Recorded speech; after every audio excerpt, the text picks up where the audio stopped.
안녕하세요. 52절까지인데 제가 58절이라고 잘못 적어줘서 그랬던 것 같습니다. 죄는 형제에게 있는 거 아니고 저한테 있죠. 적어준 사람이 잘못 적어줘서.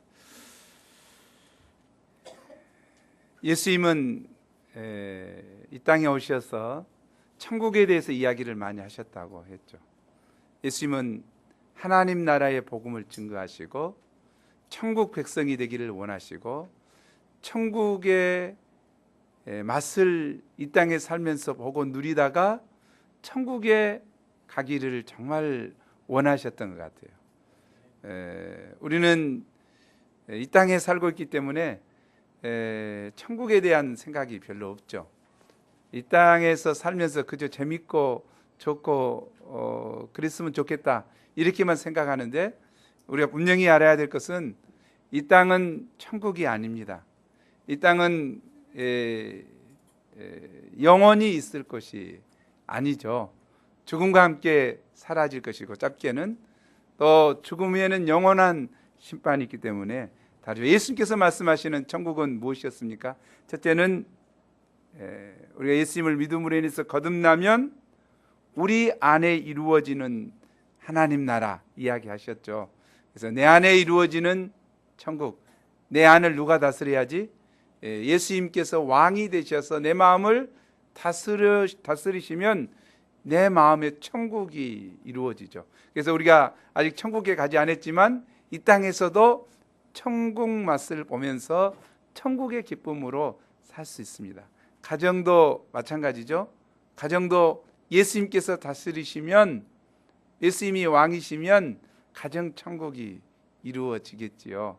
그러나 내 혈기가, 내 감정이 하면 가정 천국이 이루어지지 않겠죠. 또한 이 땅이 전부가 아니고 천국이 아니고 우리가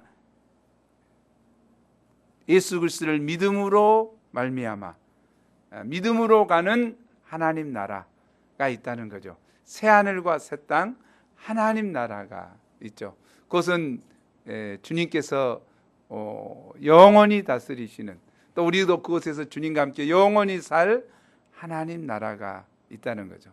저는 그걸 가기를 원합니다. 믿음으로 갈 수 있는 것을 확신합니다. 나만 안 한 사람은 가기 싫다는 이야기죠. 뭐 상관없죠. 그래서 예수님은 천국만 이야기하신 것이 아니에요. 예수님은 지옥도 이야기하셨죠. 내 눈이 범죄하냐? 눈을 빼버리라. 한 눈 가지고 천국 가는 것이 지옥 가는 것보다 낫다. 지옥은 절대 가서는 안 될 것이라고 하셨죠. 오늘 말씀에서도 마찬가지죠. 그물을 던지고 고기가 잡혔는데 그 중에서 믿음이 없는 자 골라내시겠다 하셨죠. 교회에 왔지만 믿음이 없는 자, 주님을 나의 주요 그리스도로 믿고 살지 않는 자, 그 사람 걸러내겠다는 거죠. 처치 멤버가 다 천국에 가는 거 아니죠. 처치 멤버 중에 믿음으로 사는 자, 예수님을 믿는 자, 구주로 영접하는 자, 예수님을 왕으로 믿는 자, 영접하는 자, 믿는 자가 천국에 간다는 이야기죠. 천국에 가지 아니하면 믿음이 없는 자가 가는 곳은 예수님이 말씀하신 지옥에 가게 되겠죠. 그곳에서 이를 갈며 안타까워 하시겠죠. 지옥을 이야기하지 않는 천국, 그건 한쪽 복음이죠. 예수님은 분명하게 지옥을 이야기하셨어요. 때문에 지옥에 가지 말고 아버지 나라, 아버지가 예비하신 나라, 오늘 말씀하신 보화 같은 나라, 각극히 값진 진주같이 정말 소중한 그 나라 천국에 가기를 원하고 권하고 있는 것입니다. 우리는 결단코 예수님의 권면을 깊이 영접할 수 있기를 기도합니다. 오늘 말씀을 통해서 정말 밭에 갖추인 보화 같은 천국을 발견하고 그 천국에 갈 수 있기를 원합니다. 제가 한 주간 이 말씀을 묵상하면서 굉장히 힘들었습니다. 왜 힘들었냐면 자기의 소유를 다 팔아. 그것이 밭에 감춘 보비하고 또 보아하고 이 양쪽에 다 있더라고. 그래서 그기다 빨간 줄로 딱 해놔서 굉장히 중요한 말씀입니다. 오늘 제목도 소유를 다 팔아 사는 천국 그랬죠. 그래서 제가 느낀 것이 뭐냐면 한 주간 계속 괴로워했던 것이 내 소유를 다 팔아야 된다. 그걸 굉장히 괴로워했어요. 그리고 오늘 아침에 딱 보면서 사는 을 내가 빼버렸구나. 파는 것만 생각했지 사는 것에 대해서 생각을 못했구나. 그 사는 것이 엄청 좋아서 팔았는데, right? 왜 팔았어? 왜 팔아야 돼? 엄청 좋은 것을 사기 위해서 산다는 것을 빼버리고 생각했다는 거죠, 제가. 그러니까 너무 괴로웠어요. 난 지금 팔 것도 없지만, 이거 다. 그러나 오늘 아침에 생각하면서 사는 것 생각하니까, 그래, 그 좋은 천국, 그 좋은 보화, 그 극히 값진 진주, 그 정말 어떤 값으로 지불하고도 정말 값진 그것을 산다고 생각하니까 마음이 오늘 기분이 굉장히 좋아요. 그 천국이 우리가 그런 것이구나. 내가 이 산다는 것을 왜 몰랐을까? 판다는 것만 생각하고 괴로워했을까? 우리가 오늘 사기를 원합니다. 발견하는데 멈추지 말고 사기를 원합니다. 그 사기 위해서 내가 지불해야 될 그것 팔기를 원합니다. 우리가 그럴 수 있기를 기도합니다. 제1부 자기의 소유를 다 팔아. 44절을 함께 읽겠습니다. 시작. 천국은 마치 밭에 감추인 보화 같으니 사람이 이를 발견한 후 숨겨두고 기뻐하며 돌아가서 자기의 소유를 다 팔아 그 밭을 사느니라. 천국은 하늘나라로서 하나님이 왕이 되셔서 다스리시는 나라입니다. 그 나라는 빛과 생명이 충만한 나라이며 자유와 기쁨, 평화와 행복이 넘치는 나라입니다. 예수님은 이러한 천국을 마치 밭에 감추인 보화와 같다고 했습니다. 밭에 감추인 보화는 겉으로는 드러나지 않습니다. 감추어져 있고 숨겨져 있습니다. 밭에서 자라고 있는 밀이나 채소만 바라보는 사람의 눈에는 결코 뜨이지 않습니다. 그러나 밭에 감추어져 있는 보화에는 겉에 드러나는 밀이나 채소들과는 비교할 수 없는 온갖 중요한 보석들이 가득 차 있습니다. 겨우 밀 팔아서 살고자 하는 이런 정도가 아니죠. 밭에 감춘 것은 엄청난 보화라는 것을 알 수 있죠. 밭에서 밀 이삭을 줍거나 고구마를 캐다가 그러한 감추인 보화를 발견한 사람은 얼마나 기쁘겠습니까? 고대에는 오늘날과 같이 은행이 없었기 때문에 재물을 개인적으로 보관해야 했습니다. 그런데 이웃 나라와의 잦은 전쟁이나 강도의 출현 때문에 보화를 궤 속에 넣어 밭에 깊이 감추는 경우가 많았습니다. 그런데 간혹 주인이 아무에게도 알리지 않고 갑작스럽게 죽는 경우가 있었습니다. 어떤 소작 농부가 밭을 갈다가 쟁기에 못이 걸려 파보니 괴였습니다. 보통 괴가 아니었죠. 그래서 괴를 열고 보니까 그 속에 진주 목걸이, 물방울 다이아, 황금 팔찌, 수많은 보석들이 찬란하게 빛나고 있었습니다. 그는 누가 볼세라 얼른 이를 숨겨두고 덩신들씩 춤을 추며 집으로 돌아왔습니다. 이제 그에게는 그 보화에 대한 관심밖에 없습니다. 야, 그렇게 좋은, 너무 좋아. 농부는 어떻게 해서든지 보물이 묻혀있던 그 밭을 사야겠다는 결심을 하게 됐습니다. 그는 그 밭을 사기 위해서 소도 팔고 집도 팔고 주식도 팔고 아내와 자식을 빼놓고는 모든 소유를 다 팔았습니다. 그가 가지고 있는 그 소유들은 그가 쉽게 얻은 것이 아니었습니다. 그가 각고의 노력과 성실을 통해서 얻고 소유한 것들이었습니다. 뜨거운 태양빛 아래서 씨를 뿌리고 김을 메고 많은 땀을 흘리고 수고하며 농사하여 얻은 것들이었습니다. 그런데 그렇게 하여 얻은 소유들을 그는 아낌없이 다 팔았습니다. 그리고 밭주인에게 웃돈까지 두둑히 얹어주면서 그 밭을 샀습니다. 밭주인이 얼마나 기뻐했는지 모릅니다. 야, 이렇게 비싸게 사주다니. 그는 그 궤에 출처 소유주가 분명해야 법적으로 문제가 없기 때문에 공증까지 했습니다. 그가 모든 것을 내다 팔자 사람들은 그가 무더운 여름에 밖에서 오랫동안 일을 하더니 더위를 먹어 정신이 돌았는갑다고 그를 이상히 여겼지만, 농부는 보화를 발견했기 때문에 모든 소유를 파는 것이 조금도 아깝지 않았습니다. 자, 밭에 감추인 보화, 이 비유에서 자기의 소유를 다 팔아서라도 얻고자 한 그 보화가 무엇입니까? 그 보화는 천국입니다. 천국은 이 세상의 모든 소유를 다 팔아서 사도 조금도 아깝지 않을 만큼 크고 값진 보화입니다. 아멘. 그 보화는 천국의 황태자 예수 그리스도이십니다. 천국은 예수 그리스도를 구주로 영접하고 구원받은 영혼이 들어가는 나라입니다. 예수 그리스도를 구주로 영접하고 구원받은 영혼이 누릴 수 있는 영원한 생명입니다. 예수 그리스도가 계신 곳에 빛과 생명이 넘치는 천국이 이루어집니다. 예수 그리스도가 계신 곳에 사랑과 평화가 넘치는 행복한 천국이 이루어집니다.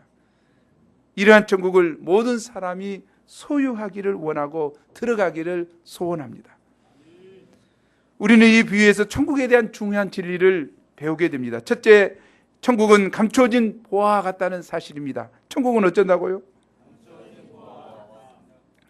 본문에서 농부는 일생 보화를 소유하리라는 것은 꿈에도 생각하지 못했을 것입니다. 그런데 이게 웬일입니까? 뜻하지 않게 우연히 보화를 발견한 것입니다. 보화를 발견한 순간 농부의 삶에는 그전에 전혀 알지 못했던 기쁨이 몰려들었습니다.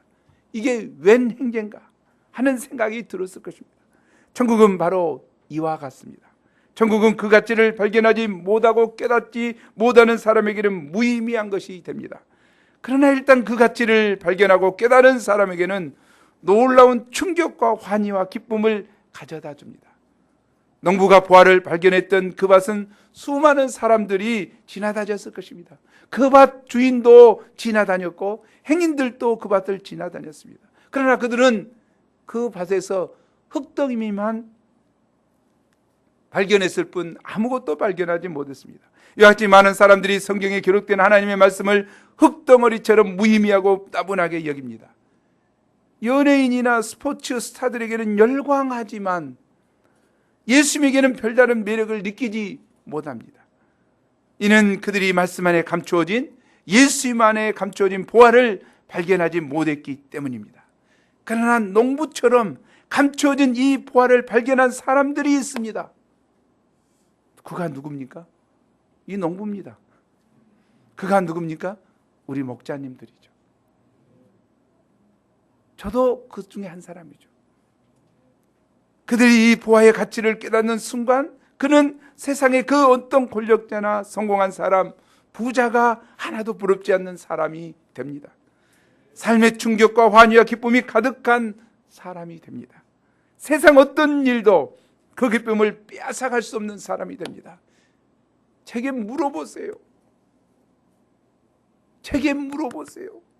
어떻게 인생을 어떻게 생각하는가? 인생이 행복했는가? 저에게 물어보세요. 전 정말 행복했어요. 언제 네가 행복했냐고 물어보세요. 보화를 발견한 이후부터 저 행복했습니다. 정말이에요. 정말로 행복했어요. 너는 그러면 죽기 전에 뭘 하래? 예수님을 발견하라고 한마디 절하고 죽고 싶지. 내가 가는 천국에 너도 와라고 하고 싶습니다. 정말.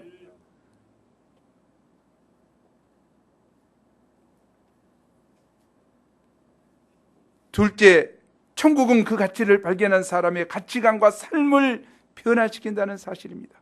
본문에서 보화를 발견한 농부는 결코 특별한 사람이 아니었습니다. 그는 큰 꿈을 꾸고 거부가 될 기대를 했거나 배짱 좋게 과감한 주식 투자를 하여 돈을 벌고자 했던 사람이 결코 아니었습니다. 그저 그날 먹고 살기 위해 일하는 지극히 평범한 사람이었습니다. 그럼에도 그가 일단 보화를 발견한 이후 그의 생각과 삶은 급격히 변화했습니다. 과감하게 그의 전 재산을 다 팔았습니다. 그리고 그의 모든 소유를 자발적으로 기쁨으로 이 밭을 사는데 아낌없이 투자했습니다. 그가 이렇게 할 수 있었던 이유는 오직 한 가지, 그가 보화를 발견했고 그 가치를 깨달았기 때문입니다. 아멘. 이처럼 천국 보화를 발견한 사람은 이를 자기 것으로 삼기 위해서 모든 소유를 아낌없이 팔게 됩니다. 과거 사도 바울은 성공한 종교 지도자가 되고자 혼신의 힘을 다했습니다. 그는 가말리엘 문화생으로서 율법에 정통한 바리새인이었습니다. 장래가 보장된 그에게는 세상의 보화가 많았습니다. 그래서 그는 최고가 되고자 성도들을 핍박하기 위해 담에석으로 갔습니다. 가는 도중에 예기치 않게 보화 대신 부활의 주 예수님을 만났습니다. 그 후 그는 그리스도를 얻기 위해 기쁨으로 자기에게 유익했던 모든 것을 배설물로 여기고 자신의 모든 것을 투자했습니다. 그는 참으로 소유를 다 팔았습니다. 목숨까지도 아깝게 여기지 않았습니다. 한번 읽어보죠. 어느 정도였는가? 시작. 곧 하나님의 은혜의 복음을 증언하는 일을 마치려면은 나의 생명조차 조금도 귀한 것으로 여기하니, 자기 생명을 조금도 귀한 것으로 여기지 아니하고 혼신의 힘을 다했습니다. 사도 바울뿐만 아니라 그리스도를 발견한 사람은 그리스도를 얻기 위해서 자기의 소유를 기쁨으로 팝니다.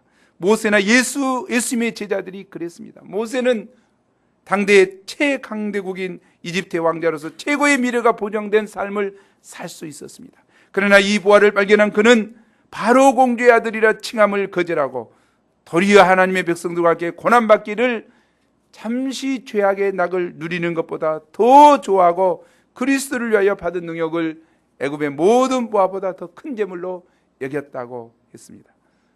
밭에 감추인 보화를 발견한 제자들 베드로, 안드레, 요한, 야고보는 그물과 모든 것을 버려두고 예수님을 따랐습니다. 세리마태는 세리직을 그 자리에서 두고 예수님을 따랐습니다.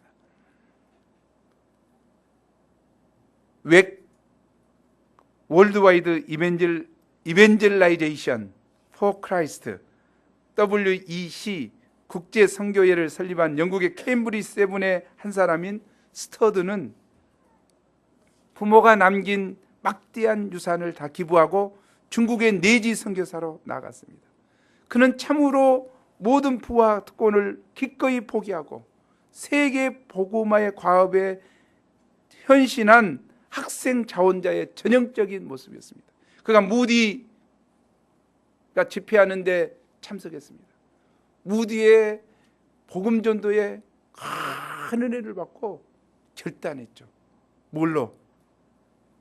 학생 스튜던트 볼런티어 무브먼트 운동에 동참하기로 결단했죠. 그리고 학생 자원자 운동에 동참해서 내지 선교회로 들어갔죠. 그리고 가다가 아프리카는 아프리카 사람들이 선교사들을 다 잡아 죽인다. 그래서 복음이 전해지지 않는다는 이 소식을 듣고 이 마음이 아팠어요. 그래서 그가 아프리카 내가 가야 되겠다고 50세가 된 나이에 아프리카로 가죠. 그래서 콩고를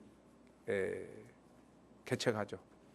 콩고를 개척하면서 만든 단체가 이제 WEC죠. 자기 사위가 이제 사위랑 같이 들어갔는데 사위랑 같이 가야 되겠구나. 그런데 사위가 이제 체계화 시켜서 WEC로 이제 만들게 됐죠. 성 프란시스도 부유한 아버지의 모든 것을 다 포기하고 가난한 수도자의 삶을 살았습니다. 고 2, 3일 승사님과 함께 저희 모임을 시작했던 베사라 승사님도 마찬가지죠. 거기도 스턴트 볼런티어 무브먼트에서 자원했거든요. 그 모임에 가서 자원했어요. 내가 선교사로 살겠다. 그래서 자신의 전 인생을 천국 보아 되신 예수님을 얻기 위해서 투자하고자 결단했죠. 베사라 선교사님은 미시시피 분홍의 외동딸로서 공주와 같은 삶을 사셨습니다. 그러나 천국 보아를 얻기 위해 미시시피 공주로서의 안락한 삶을 버리고 1956년 25세의 꽃다운 나이에 6.25로 인해서 폐해가 된 한국에 선교사로 오셨습니다. 그리고 단칸방에 사시면서 김치를 먹으며 한국 대학생들과 동고동락 하셨습니다. 초창기 유배부 선배들은 이분이 연탄불을 넣는 조그만 단칸방에 사시면서 헌신적으로 복음 역사를 섬기는 것을 보고 많은 감명을 받았습니다. 김치 먹고, 왜 그러냐면 양림동에 선교사들 그때 다 지금도 아름답잖아요. 양림동 그 선교사 있는 곳, 동산에 있는. 그런데 이분은 그곳에 있지 않고 이제 단칸방 얻어서 대학생들과 함께 살았죠. 그들은 이분이 왜 이렇게 사시는가 인생에 대해 깊은 생각을 하게 됐고, 그분의 헌신적인 삶은 그들이 보아되신 예수님을 만나는 데 큰 영향을 끼쳤습니다. 그래서 전유한 선교사님이라든지 또 김아브람, 안요셉 뭐 다 마찬가지죠. 그들의 삶을 통해서 전유한 선교사님은 이제 내과 의사의 길을 포기하고 스텝 목자의 길을 갔고, 김아브람 선교사님은 대령 때 선교사로 갔잖아요. 그래서 스타가 될 충분한 이던데 스타가 되면 계속 매이게 되니까 스타의 꿈을 버리고 선교사로 갔죠. 안요셉 선교사님은 공사까지 애교관 했지 않습니까? 충분히 이렇게 갈 수 있는, 반기문이 자기 동창이고 다 그러죠. 그래서 아는 친구들이죠. 그런데 그걸 포기하고 하나님의 대사가 되고자 시카고로 갔습니다. 그것뿐만 아니라 저를 포함한 전 세계 수많은 젊은이들에게 큰 영향을 끼쳤던 것을 알 수 있습니다. 이와 같이 천국 부활을 발견한 사람은 자신의 모든 것을 전혀 아까워하지 않고 기쁨으로 답하라 그것을 소유하게 됩니다. 그런데 우리에게도 그런 기쁨이 있습니까? 아니, 그런 확신이 있습니까? 우리가 만약 외적으로 주님의 일을 하면서도 별로 기쁨이 없고 오히려 피곤함과 심지어는 손해의식이 든다면 그것은 이 보화의 가치를 깊이 알지 못하기 때문일 것입니다. 밭에 감춘 보화 같은 천국을 얻기 위해서 기쁨으로 모든 소유를 파는 것이 정상입니다. 그 이상한 사람들 아니에요. 천국의 가치를 발견하는 것만이 중요한 것이 아니라 그것을 소유하기 위해서 자신의 시간과 물질을 파는 희생과 투자의 과정이 있어야 합니다. 구체적인 행동으로 나타나야 합니다. 우리가 본문을 통해서 밭에 감춰져 있는 이 보화를 새롭게 발견하고 이 보화의 가치를 깊이 깨달을 수 있기를 기도합니다. 45, 46절을 보십시오. 우리 함께 읽죠. 시작. 또 천국은 마치 좋은 진주를 구하는 장사와 같으니 극히 값진 진주 하나를 발견하며 가서 자기의 소유를 다 팔아 그 진주를 샀느니라. 천국은 마치 좋은 진주를 구하는 장사와 같습니다. 고대에는 진주가 금보다 높이 평가되어 진주 상인들은 값진 진주를 찾기 위해 홍해, 페르시아만, 인도까지 멀리 여행을 했다고 합니다. 좋은 진주를 구하는 상인은 좋은 진주를 구하기 위해서 부단히 좋은 진주를 찾아다녔습니다.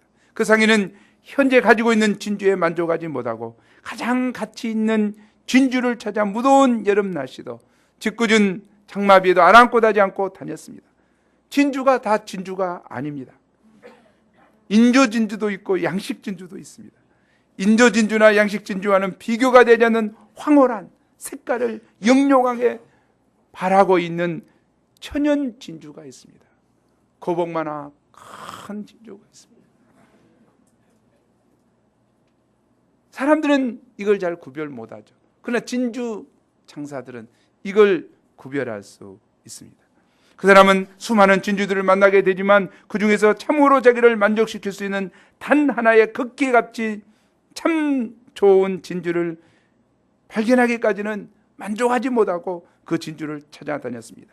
그리고 극히 값진 진주 하나를 만나게 되자 가서 자기의 모든 소유를 다 팔아 그 진주를 삽니다. 극히 값진 진주 하나는 자기의 소유를 다 팔아서라도 살 만한 가치가 있는 보배로운 보화이기 때문입니다. 세상 사람들은 그가 소유한 진주가 얼마나 값진 보배로운 진주인지 잘 모를 수 있습니다. 그러나 값진 진주를 소유한 사람은 그 값지고 보배로운 진주로 인하여 무한한 기쁨과 만족과 행복을 누립니다.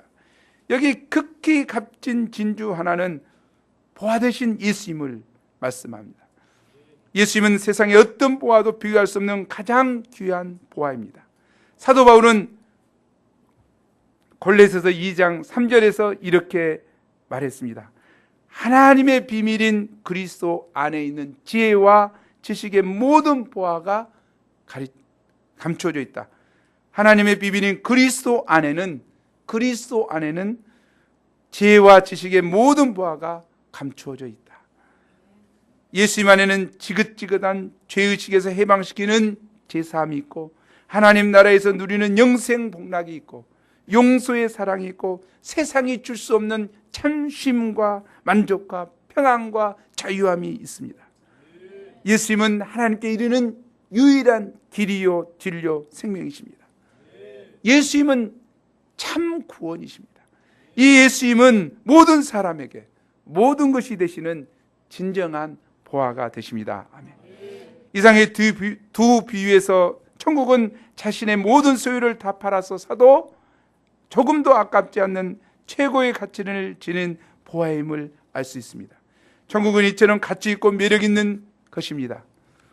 우리의 청춘과 전 재산을 다 드려도 조금도 아깝지 않는 최고의 가치를 지닌 보화입니다. 사람들은 세상에 살고 있기 때문에 세상 보화를 추구합니다. 사람들은 세상 보화를 얻으면 만족과 행복이 있을 것처럼 생각하지만 세상 보화를 얻고 나면 잠시 후 아무것도 아닙니다. 세상에는 이승엽의 홈런 기록 볼이 얼마인지 알죠? 뭐 300번 300홀은 1억 2천인가 되고, 뭐 지금은 352호 홀 10억이 된다고 하는데, 그런데 재밌는 것은 퍼거슨이 은퇴식 때 씹었던 껌값 있죠. 그 사람은 꼭 MU에서 게임할 때마다 입에다가 껌을 신고 있었죠.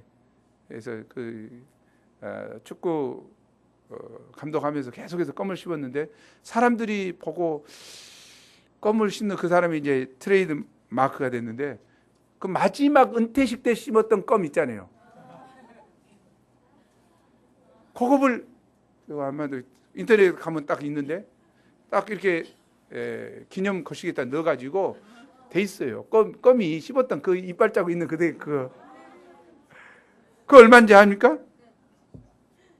6억 8,600만 원. 아, 진짜. 마이클 잭슨의 장갑 했던 것 4억 6천만 원. 김수근의 그림 등이 상상을 초월한 고가의 경매됩니다. 좀 생각해 볼 필요가 있죠? 그건 미친 거 아니야? 아니 퍼거슨이 씹었던 껌을 6억 8천, 뭐 장난하는 거예요, 뭐야? 우리가 좀 알아야 될 것 같아요. 그런 세상에 의미 없는 것들을 보화로 삼고 있는, 그것이, 그 껌이 우리에게 영생을 줍니까? 구원을 줍니까? 우리에게 뭘 줍니까? 그걸 보화라고 값비싼 것을 주냐 이 말이요. 참 얼마나 그 세상의 그것이 어째 그 껌 그거 넣고 있으면 이빨이 계속 안 썩습니까? 어쩝니까? 재난을 막을 수 없고 불치병을 고쳐줄 수 없습니다. 그런 게 세상의 명예와 인정이 좋아 보이지만 박수갈채가 끝나고 나면 허무할 뿐이에요. 이것이 세상 명예 아닙니까? 세상 부와는 결국 썩고 새하고 더러워지고 죽음과 함께 사라지고 맙니다. 세상의 보물은 처음에는 완벽해 보여도 자세히 보면 다 불완전하고 흠이 있습니다. 그러나 예수 그리스도는 아무런 흠이 없는 완전한 보화입니다. 이 예수님으로부터 얻는 이 보화는, 천국은 영원합니다. 우리에게 진정한 만족과 행복을 줍니다. 우리가 세상의 모든 것을 얻었다 할지라도 천국 보화를 얻지 못하면 아무것도 얻지 못한 것이 됩니다. 죽음과 함께 전부 사라질 것이에요. 죽음과 함께 전부 사라질 것. 그러나 세상에서 아무것도 얻지 못했다 할지라도 천국 보화를 얻게 되면 모든 것을 얻는 것입니다. 제가 아는 사람 중에는 예수님께 영생을 구하던 부자 청년처럼 세상 보화와 천국 보화 둘 다 동시에 얻고자 무섭게 투쟁하는 사람도 있습니다. 세상을 어떻게 사랑하고 사는지 몰라. 또 그렇다고 해서 천국 버릴 수 없잖아. 천국을 왜? 이 성경에 나오는 부자 청년은 예수님께 나와 어떻게 하면 영생을 얻을 수 있는지 물었습니다. 어떻게 해야 영생을 얻을 수 있나요? 그때 예수님은 그를 사랑하시며 말씀하셨습니다. 한번 읽어보죠. 시작.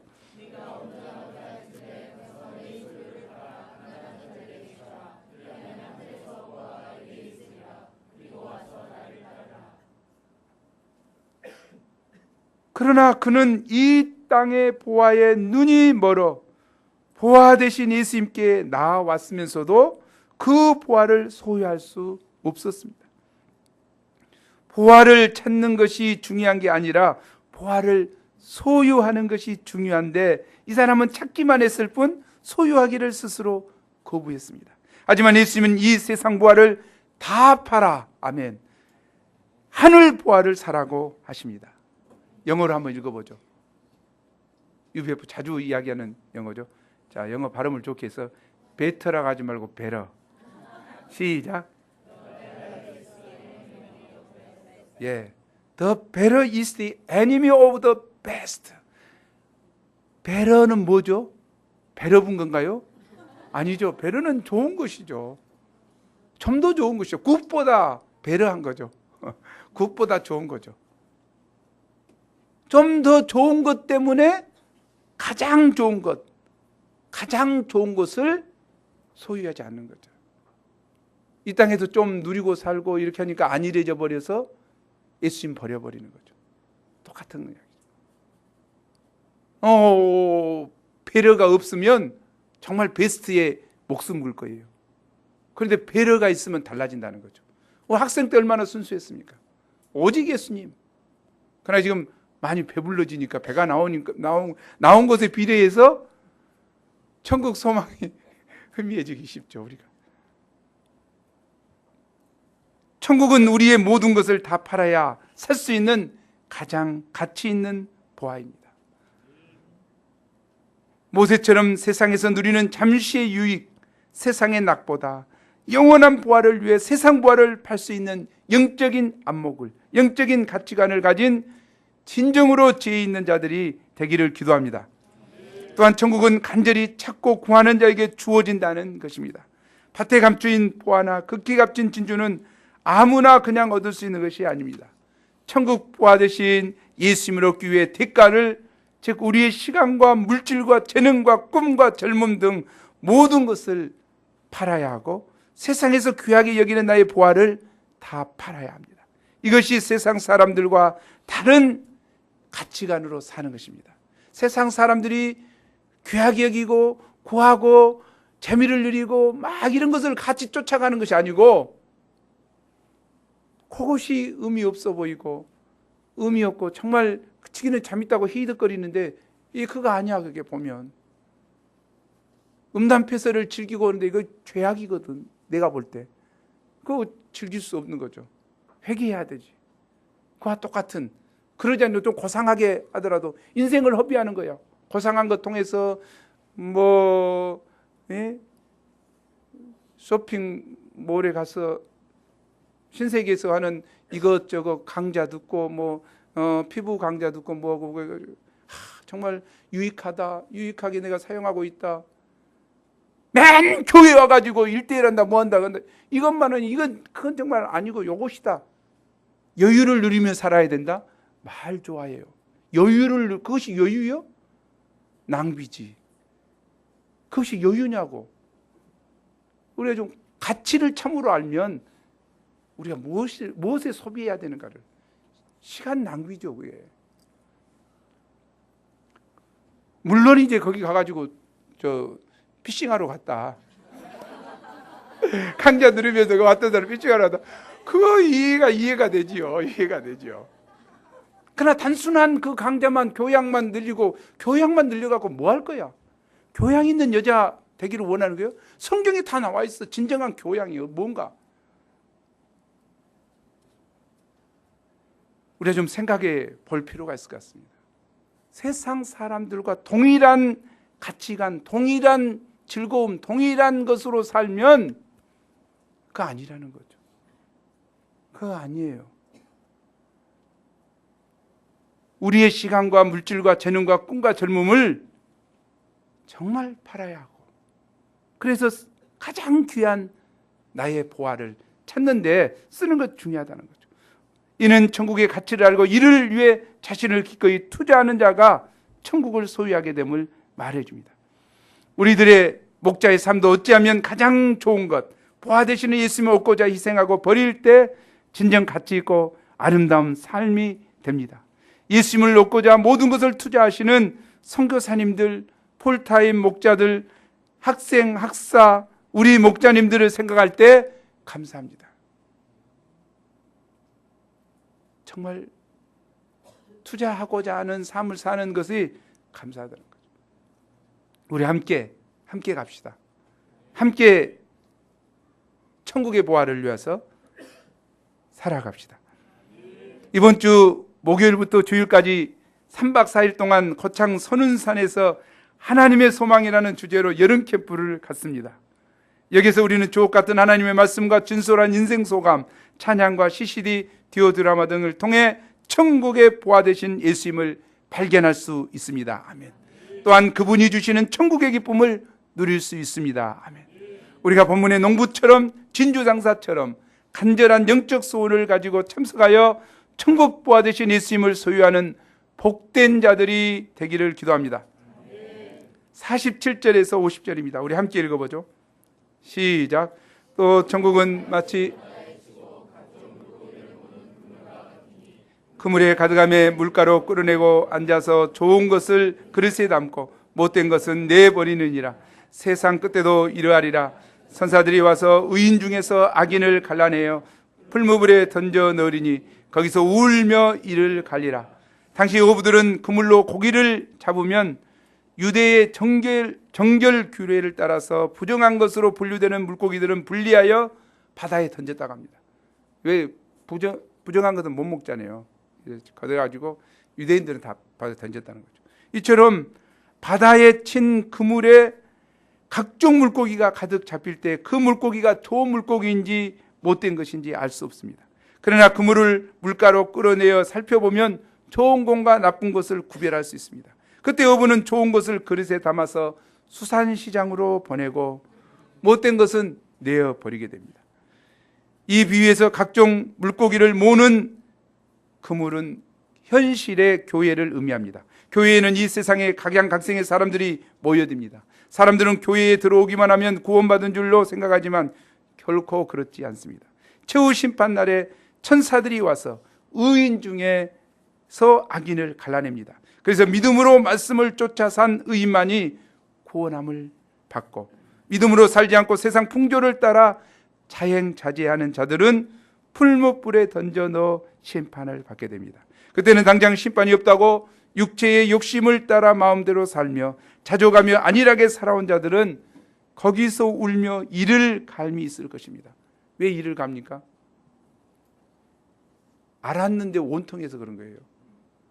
그때 우리 목자님이 믿음으로 살아라 했는데 왜 내가 믿음으로 안 살을까? 이리 삔질 저리 삔질 했을까?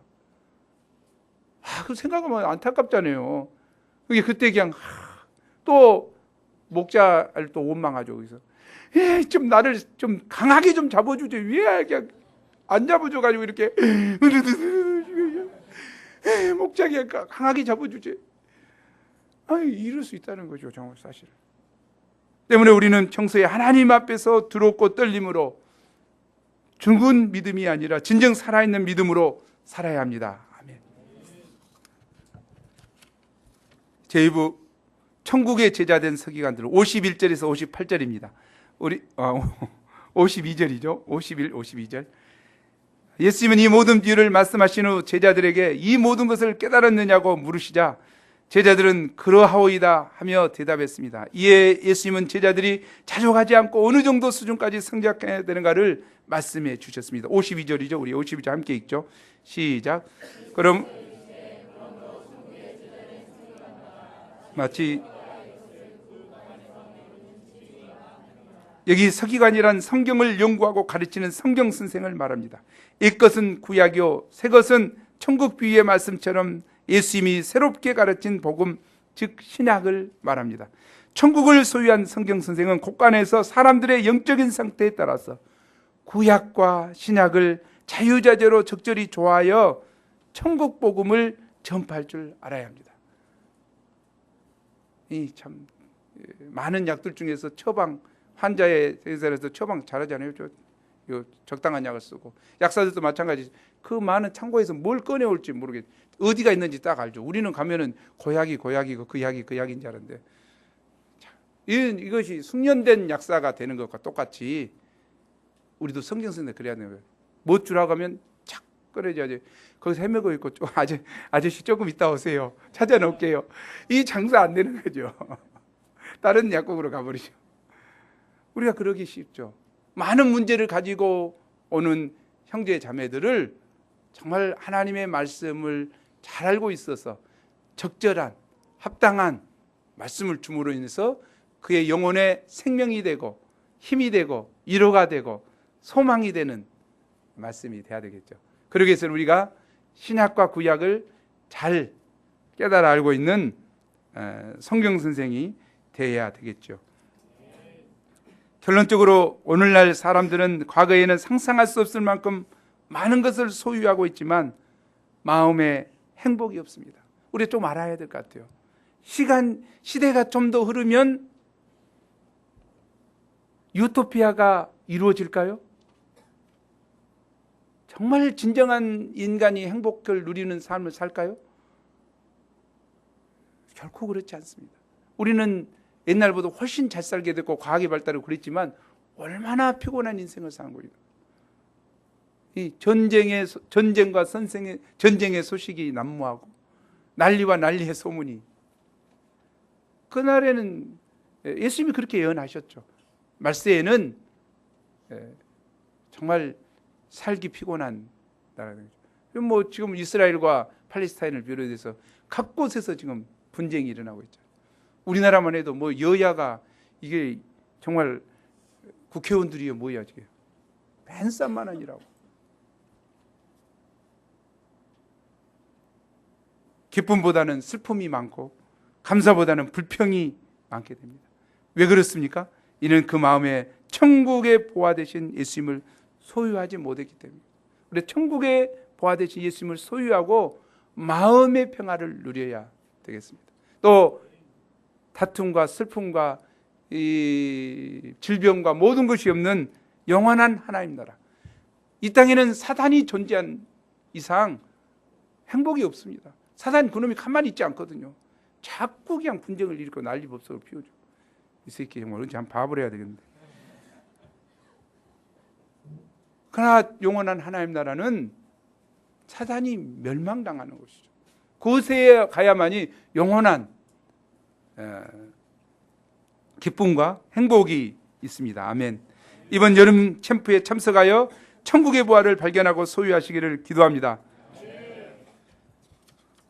우리 함께 44절 말씀 읽고 치죠. 시작. 천국은 마치 밭에 감추인 보화 같으니 사람이 이를 발견한 후에 숨겨두고 기뻐하며 돌아가서 자기의 소유를 다 팔아 그 밭을 사느니라. 기도합시다. 하나님, 이 시간 귀한 말씀을 주셔서 감사합니다.